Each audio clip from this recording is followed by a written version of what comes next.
Venice, city on the water. A place of beauty and romance that attracts millions of visitors every year.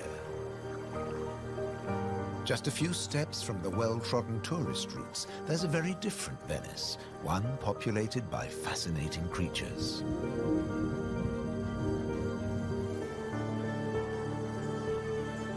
This film explores a Venice that few people ever see, a city that has a surprising double life.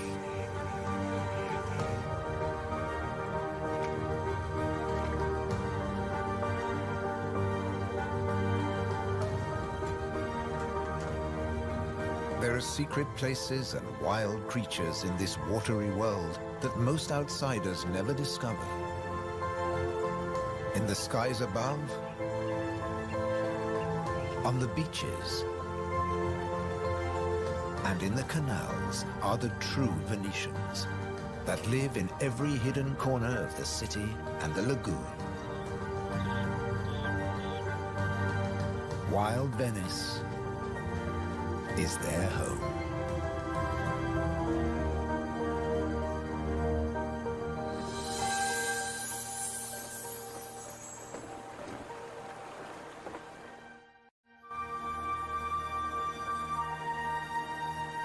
The city of Venice is built on sand, in a lagoon between the sea and the land. First formed from river sediments, man has since created an ecosystem as fragile as Murano glass. Covering 550 square kilometers, it's one of the largest wetlands in the Mediterranean.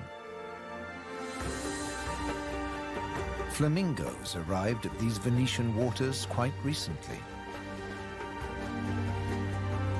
They crisscross the Mediterranean from North Africa to France's Camargue, to Sardinia, Tuscany, and now Venice.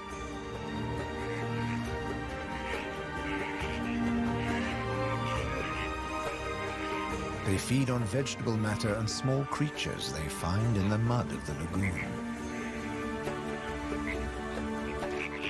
In the shadow of Venice, the lagoon is the northernmost flamingo habitat in Europe.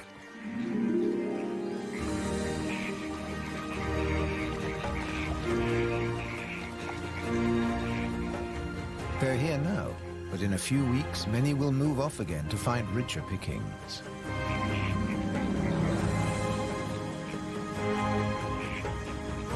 Their takeoff may look clumsy, but once in the air, their flight is balletic and elegant.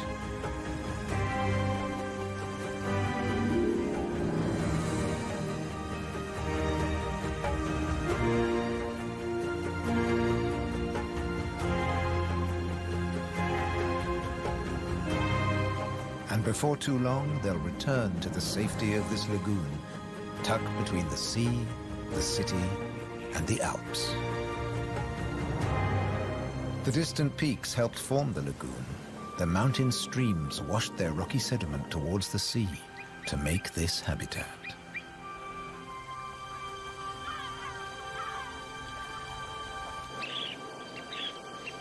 Some of the lagoon's other birds are ready to leave. Dunlin, small waders, fed well in the rich mud. They rest on the wooden piles that support the whole of Venice.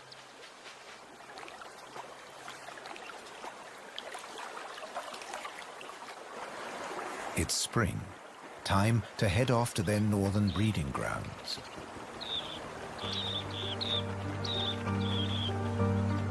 But the cormorants won't be lonely this summer. As the Dunlin fly away, other birds are flocking in. A bird's eye view reveals the full beauty of the lagoon. A labyrinth of uninhabited islands, intertwined canals, and swampy sandbanks.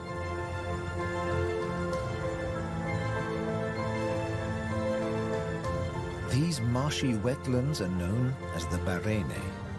To survive here, plants need to like salt water and flooding.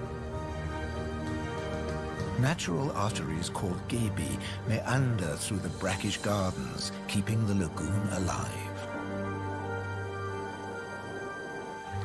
The same waters flow through the city. The curving streams between the islands became the magical canals of Venice.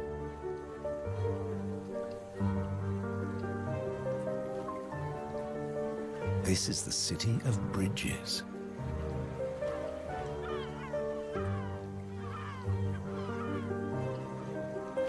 Visitors are mesmerized by the romance of the canals and the ancient architecture, and often miss the smaller, wilder sights around them.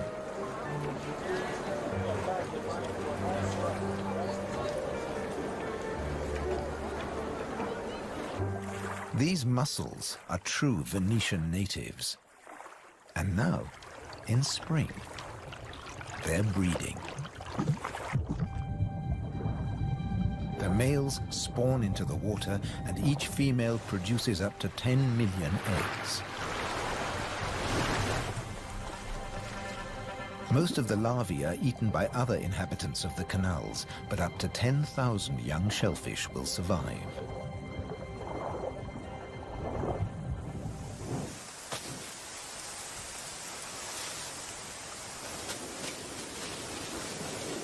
Just beyond the city, colonies of birds are breeding too. But a hazard of urban nesting is constant disturbance.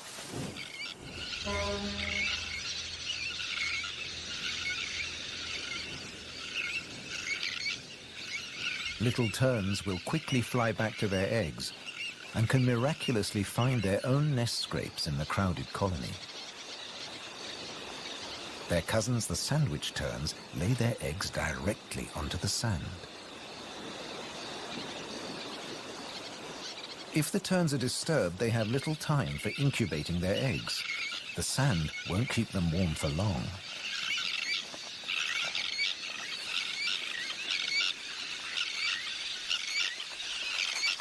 And left out in the open, they could be an easy target for predators.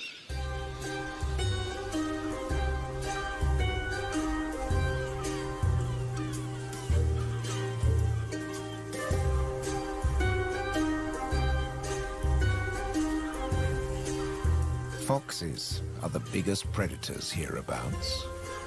But from the air, he's easy to spot. The birds make it known he's not welcome anywhere near their nests.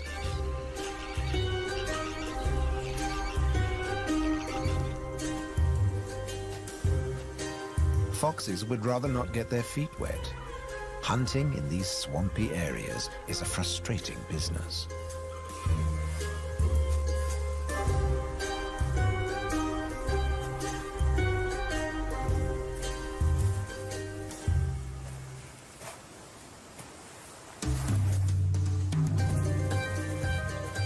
The grand leap disturbed another nesting bird. Now it's a question of following the scent.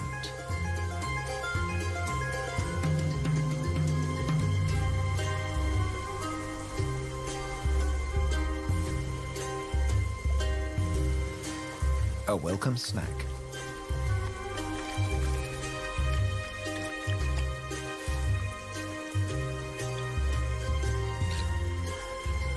Just beyond the sand dunes is the busy colony.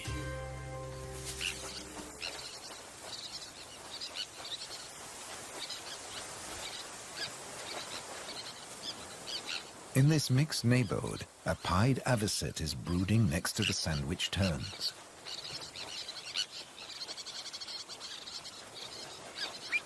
With nests so closely packed, there can be conflicting territorial claims with the common terns.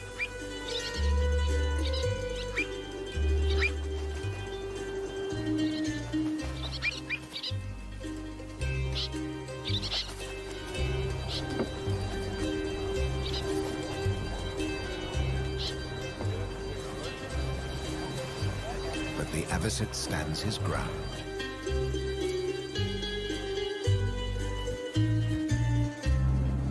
The Grand Canal is the main waterway of Venice, dividing the city in two. It follows the course of the ancient river Brenta that runs from the Alps all the way into the lagoon. It offers a journey through architectural history starting in the 13th century.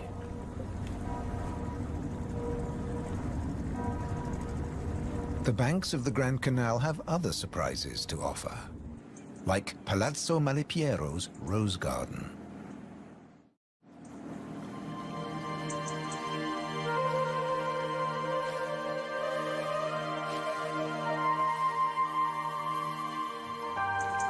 Nestled between the buildings is a hidden paradise.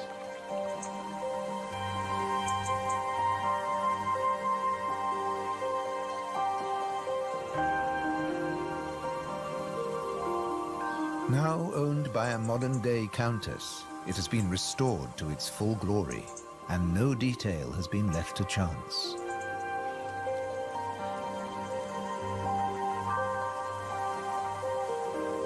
With the luxury of space in a city whose every square centimeter is exploited for maximum profit, it's also a sanctuary for many small animals.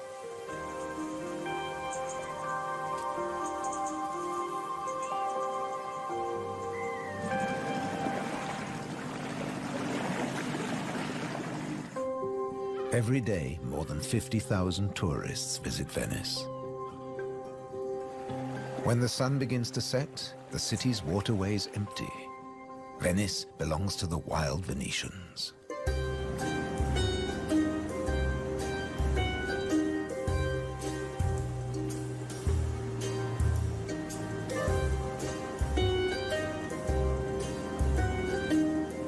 Rats prefer to search for food in the cool night air.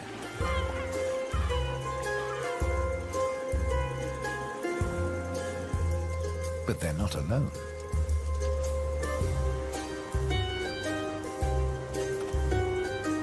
Pine martins are hungry too, and rats are on their menu. Pine martins are welcome in the city as they're natural rat catchers.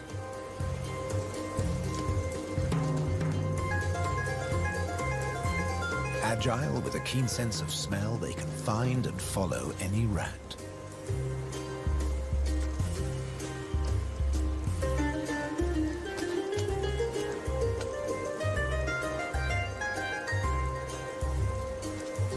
But they're endangered too. Since the rat population boomed, ironically, many martins have been killed by rat poison. The rat won the day, and the pine marten has to settle for dessert.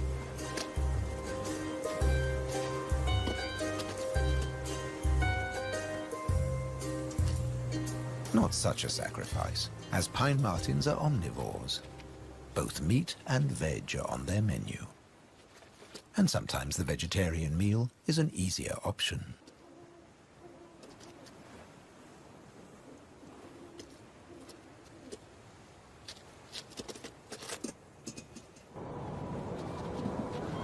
As the rat prepares to sleep, the city of Venice is beginning to wake up. The floating vegetable stalls are the first to move into action.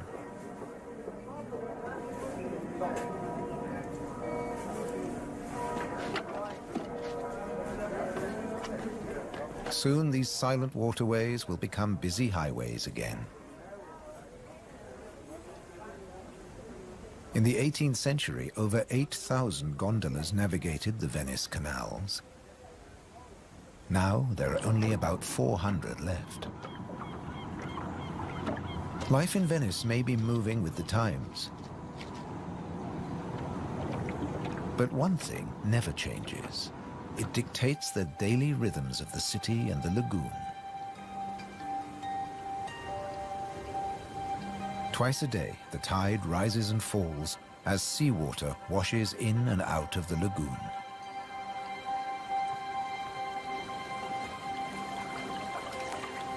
The water level changes by up to 60 centimeters. Smooth lakes disappear into swampy wetlands, only to return hours later.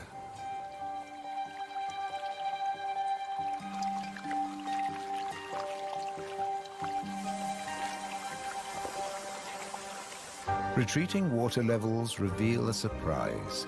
Strange islands that look like complicated water mazes. In fact, they're fisheries at the edge of the lagoon. known as the Valle da Pesca.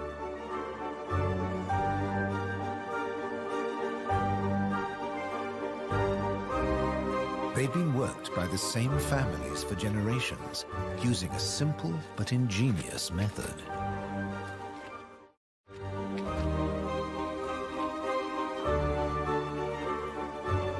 Nets are lowered into the locks that span the water channels.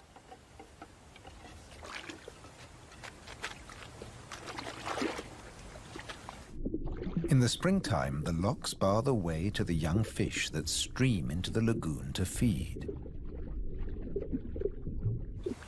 The fishermen raise the nets and catch the small swarming fish in their thousands.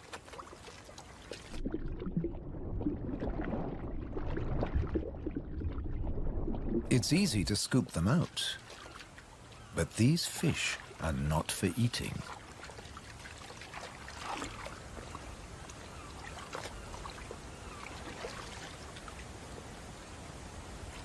The fishermen place them on the other side of the bars and so trap them in the channels. Here, the spring fish are held under perfect conditions until they grow big enough to harvest.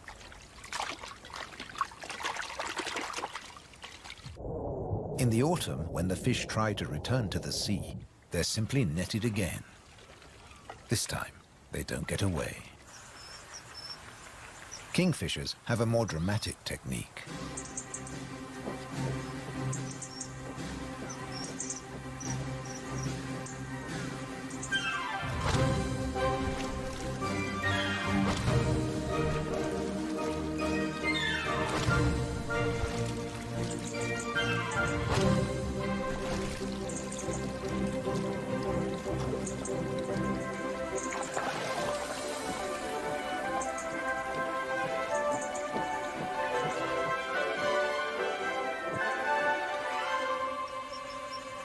They catch up to 20 fish a day, but need even more if they have nests with hungry growing chicks.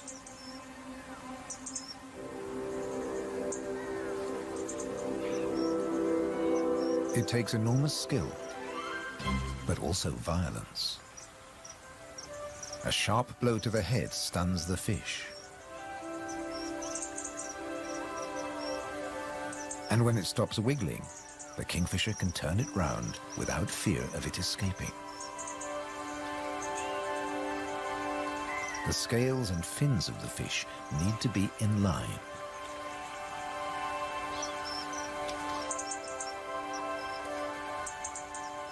Now it's ready to swallow.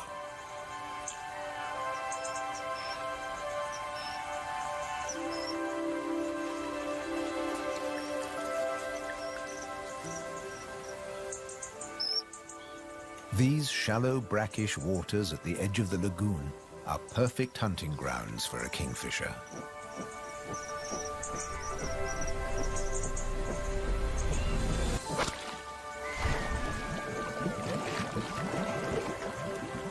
But not every dive is successful.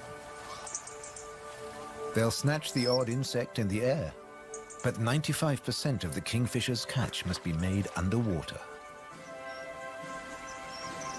The cormorant has an easier life, as does the little egret.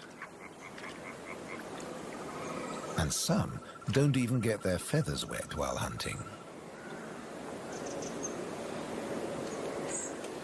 There are plenty of fish in the lagoon, but they're not only found in the wetlands.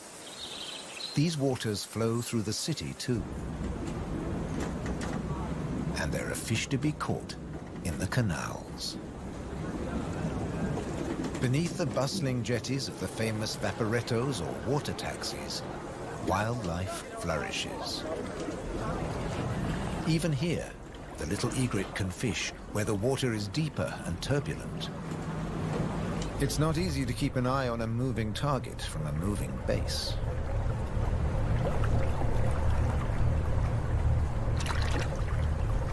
But persistence and patience pay off.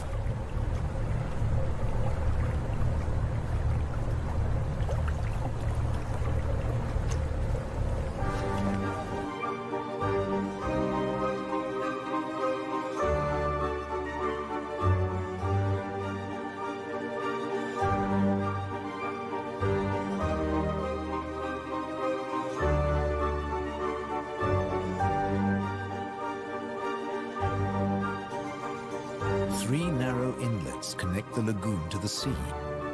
They're known as bocche, the Italian word for mouth. In spring, the fish travel into the lagoon because it's shallow, warm, and full of food. And in the autumn, they travel back out to the Adriatic Sea. The lagoon's fishermen understand the rhythms of the sea. But there was one phenomenon that remained a mystery for many years. When they cast their nets into the rich fishing grounds, they were torn to shreds. The fishermen believed that water spirits were grabbing their nets and named the area the Tenue, or Hold Fast. The Hold Fast was in fact a jagged reef, an unexpected and magical aquatic paradise. These unique natural rock formations are similar to coral reefs.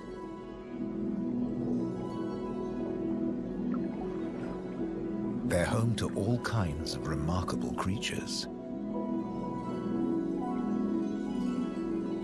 Serpent stars, or marine annelids.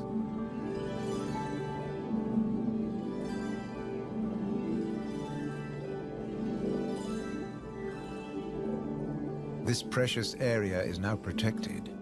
Fishing is forbidden, diving strictly regulated.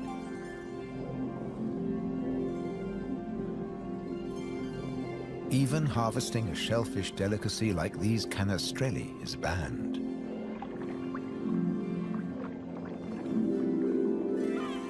The city of Venice is lucky to have rich fishing grounds on its doorstep. The catch is seasonal, and in spring the fish are small.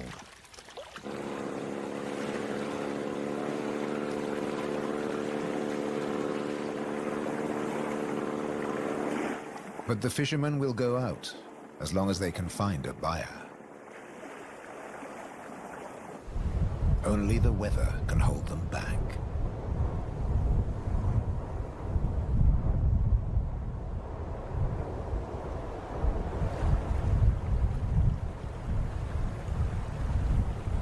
City and wetlands are both at the mercy of the elements. A storm is heading towards the lagoon. When rain-bearing clouds build up against the southern face of the Alps, and when warm southerly winds whip up the sea, water is driven into the lagoon, flooding the city and engulfing the swampland. This extreme high tide is known as aqua alta and can be disastrous for ground-nesting birds. Thankfully, it's rare in the springtime. It strikes more often in the autumn. Storms can vanish as fast as they arrive, and the limpid sunlight that Venice is so famous for bathes the city again. In early summer, Venice teems with tourists. The Bridge of Sighs is a popular attraction, but few visitors realize that real Venetian life is happening just a short distance away. In the Giardini, a spacious and peaceful city park, there are some surprising residents.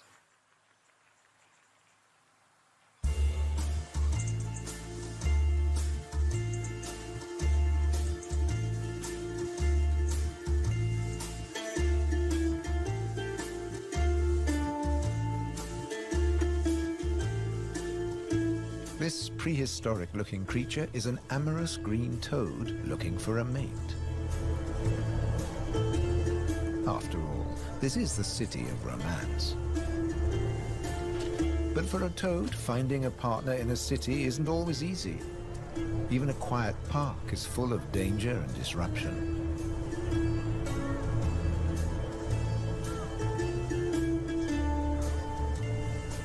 On the plus side, few of the park's visitors notice the presence of the toad, as it blends in so well with its surroundings.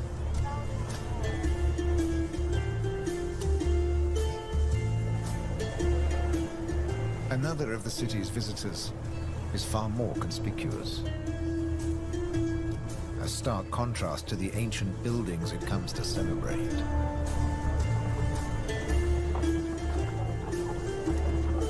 and a danger to the fragile city.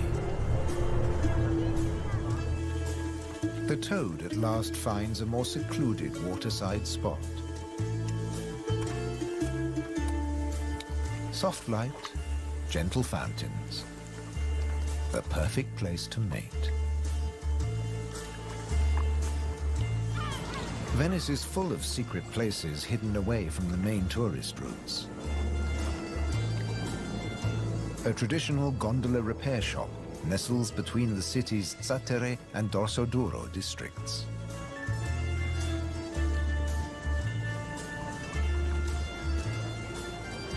Craftsmen repair the boats in the peace of the backwaters. The tranquility also attracts some exotic-looking animals.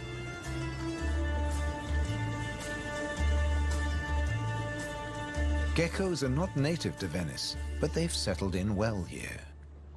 During the day, they'll sun themselves on warm stone.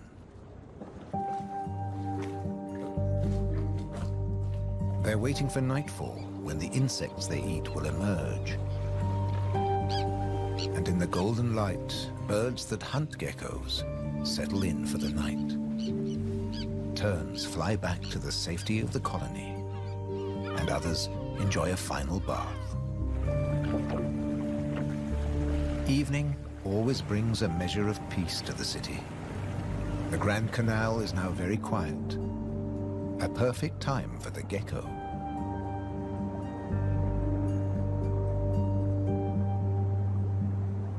Geckos have evolved specially adapted feet that make them excellent climbers. Their toes are covered in millions of tiny branched flaps with incredible adhesive power, so they can grip and climb the smoothest surfaces, even glass.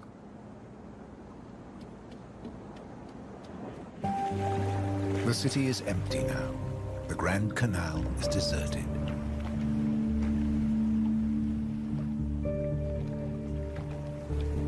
The evening's activity has passed to Venice's bars and restaurants.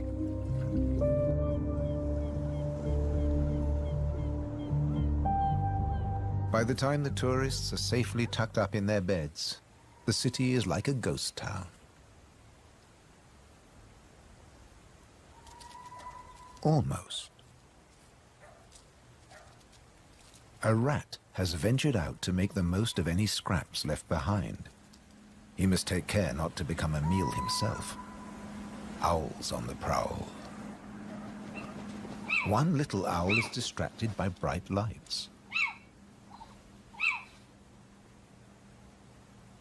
There's nothing here but fruit. No good for the owl.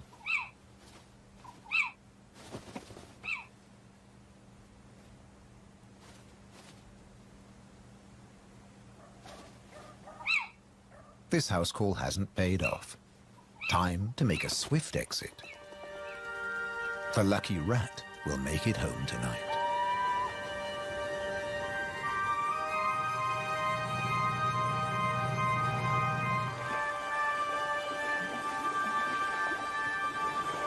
Cormorants bask in the morning sun.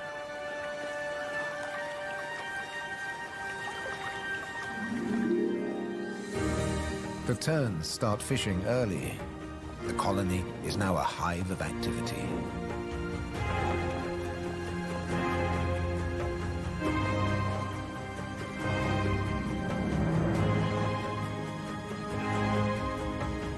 The first chicks have hatched. Exhausted from the effort of breaking out of the egg.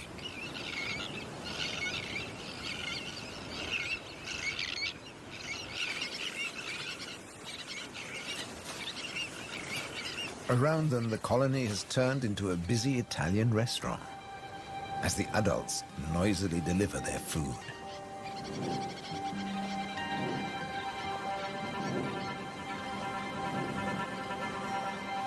The chicks blend in well with the sand. Their cries for food are a new and insistent sound on the beach.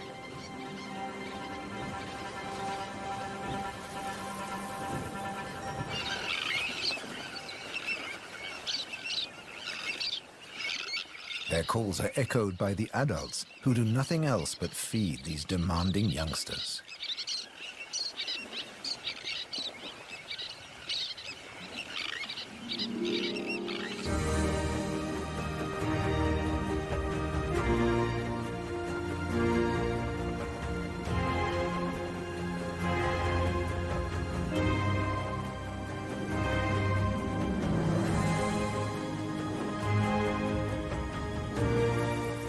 It's hot and humid, and the lagoon is at its most beautiful. The hot summer months are the quietest for the fishermen.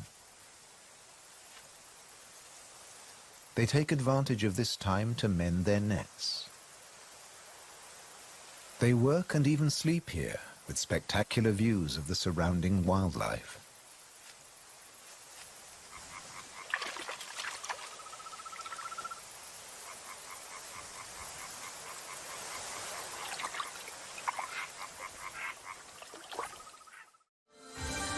About 8% of the lagoon's surface consists of islands.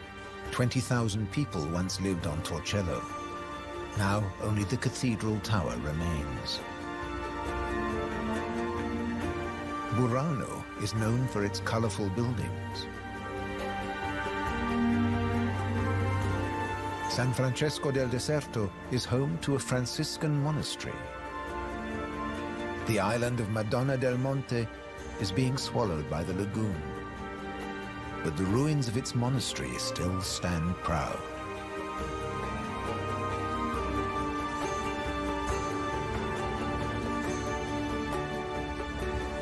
Enchanted places like this are an ideal refuge for wild animals.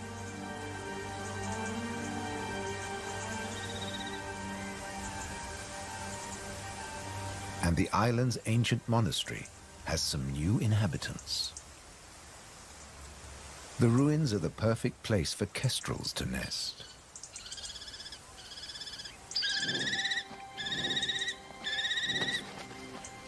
The hungry chicks are nearly as big as the adults and almost ready to fledge.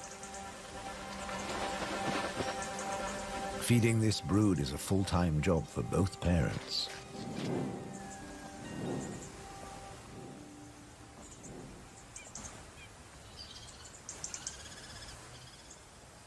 Finally, curiosity gets the better of the young birds and they start to emerge from their hiding place.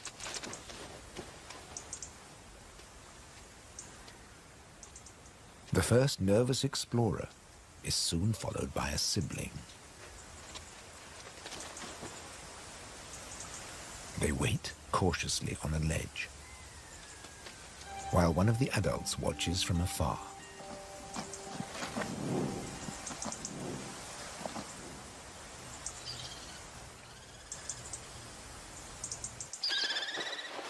Their mother returns with food, and the young kestrels jostle to get to the front of the queue.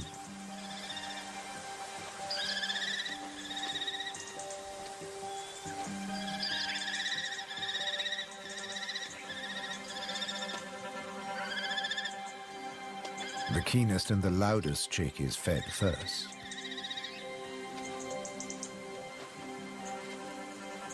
Soon the food parcels will stop. It's almost time for the young to leave the nest and fend for themselves.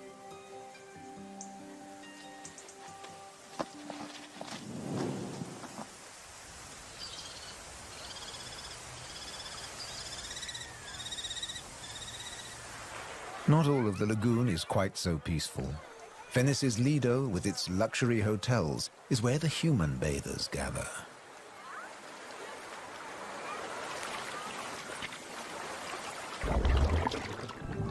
But even here, you can find wild beauty and tranquility.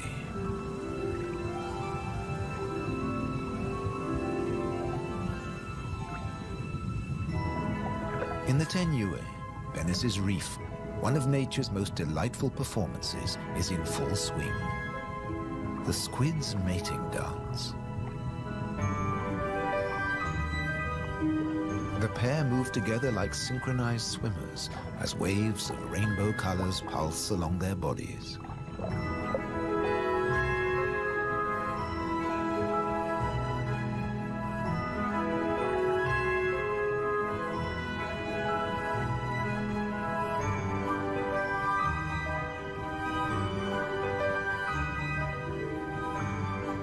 It's like an underwater version of the Venice Carnival, complete with face masks and disguises.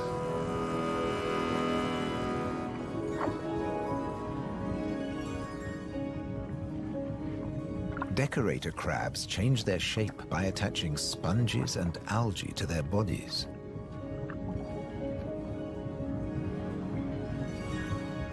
These bizarre disguises are excellent camouflage. The crabs creep past their neighbors and predators like living rocks from the seabed.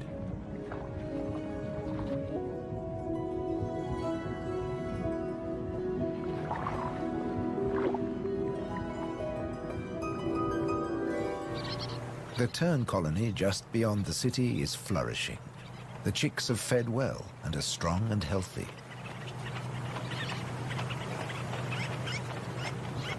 The young birds are gathered in a creche, with 1 or 2 adults looking after them all.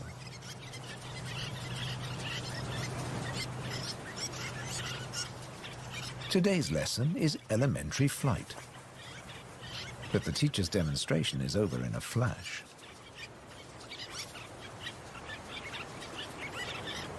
The young birds flap their wings to exercise their growing flight muscles, but they're not ready to take to the air yet.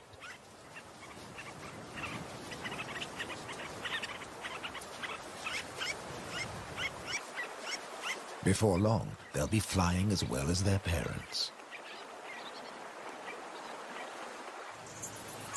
The young kestrels are also preparing for takeoff. They bravely take the plunge and launch themselves into the air.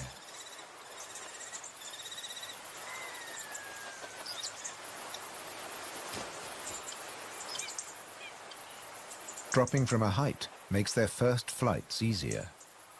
Once in the air, they're in their element and can glide and flap back to safety.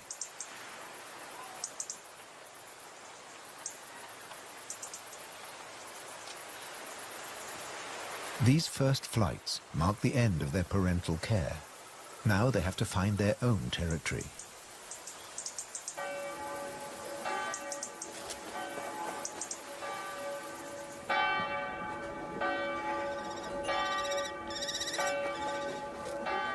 One of the kestrels has made its way to the nearby island of Burano. It's unlike the remote nest site, but it still has everything the kestrel needs. Just like the ruins, the brightly colored walls offer protection. These birds are welcome visitors, and the people here seem happy to have a kestrel watching over them.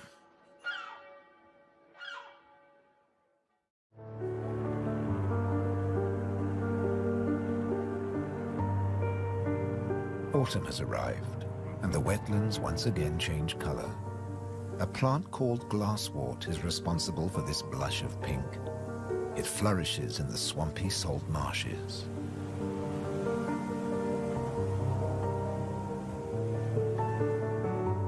The first autumn mists mark the end of summer.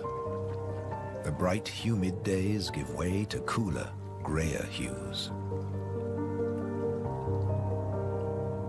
The sea and the sky seem to merge into each other.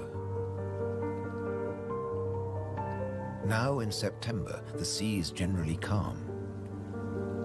But from the autumn equinox, there are high tides. And sometimes, Venice floods. For now, the water is still and shimmers like liquid mercury. When the temperature drops, the beaches are finally too cold for tourists. Animals better equipped to bear the chill reclaim them. A hungry fox sniffs along the shore looking for food.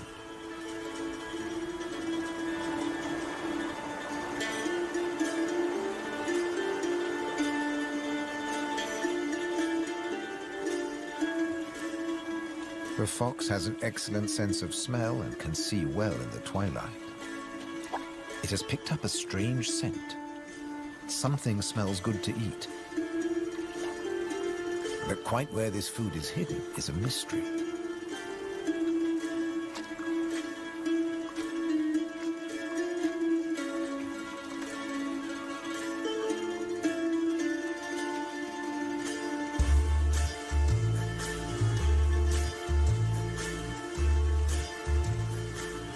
Crabs have been crossing the beach, leaving behind a number of trails, and the fox is very confused.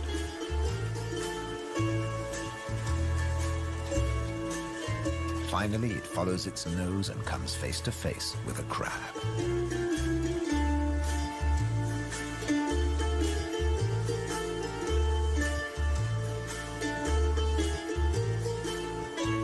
It's an unequal battle, but the crab has the advantage of armor and weapons.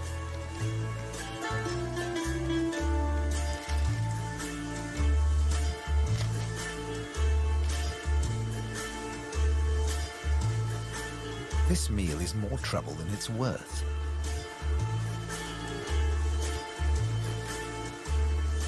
There must be easier pickings. The crab, dazed but victorious, moves off to a more secluded place.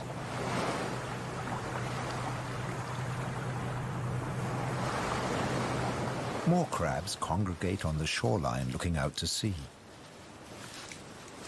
But just across the water, the residents of Venice are having a less comfortable time. The waters of the lagoon are creeping into the city.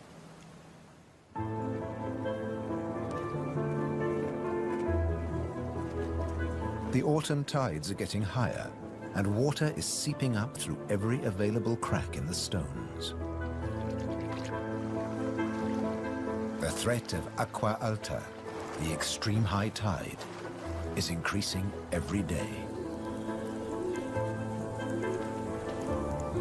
A combination of rising tides and the Scirocco winds cause this extreme event, and the rain just adds to it. Much of the city is only just above sea level, so there's very little to stop the floodwaters. This may look like a swimming pool, but it is in fact St. Mark's Square. Fortunately, this only lasts a few hours. Soft winter fog wraps the landscape like a blanket and brings the year to a close for Venice and its beautiful lagoon.